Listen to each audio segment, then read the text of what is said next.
আব্দুল্লাহ বিন বাজাতে রাদিয়াল্লাহু তাআলা আনহুর কাপড় খুলে দেব, কিন্তু মাকে মাই হয়। হাই রে মা, মায়ের মতন দয়া বা আর কেউ নেই বন্ধু। মা কাফেরা, বাপ কাফের, চাচা কাফের, সবাই কাফের, সবাইকে লাত মারে, কিল মারে, একেবারে মা জননী দুঃখী জনকে মা টাকাই বলছে আব্দুল্লাহ বেটা রে তুই কেনা কাজ করছি ছেড়ে দে না। বলছে আম্মা যান আপনি বললে আপনি আমার দুশ্মন হবেন, আমি এমন কথা পান করেছি হৃদয় জায়গা দিয়েছি রে মা, যদি আমাকে সমস্ত জীবন দিয়ে দিতে হয় আমি রাজি আছি, কিন্তু আল্লাহ নবীর ভালোবাসার প্রেম প্রীতি আমার মনে ঢুকেছে, দুনিয়ার মা গঙ্গা সব আমার হয়ে গেছে। কি বেটা উল্লঙ্ঘে থাকবি? আম্মা যদি আপনার দেওয়া হয় মা আপনি যদি পেটে লেখা থাকেন মেহরবানি করে কিছু কাপড় দেন। মা তো আসলে মাই হয়ে গে বন্ধু।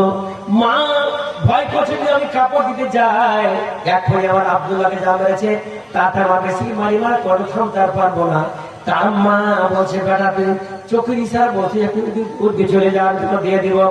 আব্দুল্লাহ বাজাতেন বলছেন হ্যাঁ আব্বা যান ছেড়ে চলে গেলাম, কাকা যান ছেড়ে চলে গেলাম, ওই আমার স্ত্রী ছেড়ে চলে গেলাম, তোমরা থেকে যাও আমি চলে গেলাম। যাকে ভালোবাসি তোমার ভালোবাসা আব্বার ভালোবাসা দুনিয়ার ভালোবাসা আমার অন্তরে, আমার নবীকে ভালোবাসেছি আমার কিছু ভালো সামনে আসে না।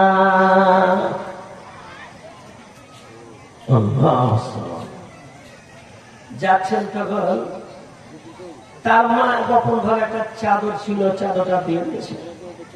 ঠান্ডার সময় যেমন চাদরটা দিল আব্দুল্লাহ রাদিয়াল্লাহু তাআলা আনহু বলেন কি চাদরটাকে নেওয়ার পরে চট করে মধ্যে থেকে ফেলে দিলেন, দুটা ভাগ করে দিলেন। ঠান্ডার সময় অর্ধেকখানিকে পরনে পড়লেন আর অর্ধেকখানি নিয়ে গলা একটু পেঁচ দিয়ে ঠান্ডা আসলে বেরিয়ে গেলেন। দুইটি টুকরা করে দিলেন, একটি টুকরা পরনে পড়লেন আর অন্য টুকরা শরীরে দিয়ে তারপর রান্না করো। রাত্রি অন্ধকারে ওই আপনার তাবুক বানুটাই কাবলা থেকে দৌড়াতে বন্ধু আমার সারাতে দৌড়তে দৌড়তে দৌড়তে দৌড়তে যখন ফজর হয়েছে বন্ধু আমার বাকিউল গারকাত যে ভাইরা হজ করেছেন জানেন বাকিউল গারকাত কোথায় আছে বন্ধু আমার? বাকিউল গারকাত যে বাকিউল গারকাত মা আয়েশা ঘুমিয়ে আছেন, মা ফাতেমা ঘুমিয়ে আছেন, আল্লাহ নবীর স্ত্রীরা ঘুমিয়ে আছেন, হযরত ওসমান ঘুমিয়ে আছেন, সবাই ঘুমিয়ে আছেন বন্ধু।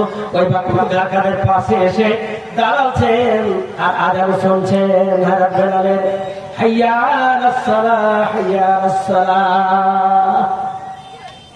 ভাবলেন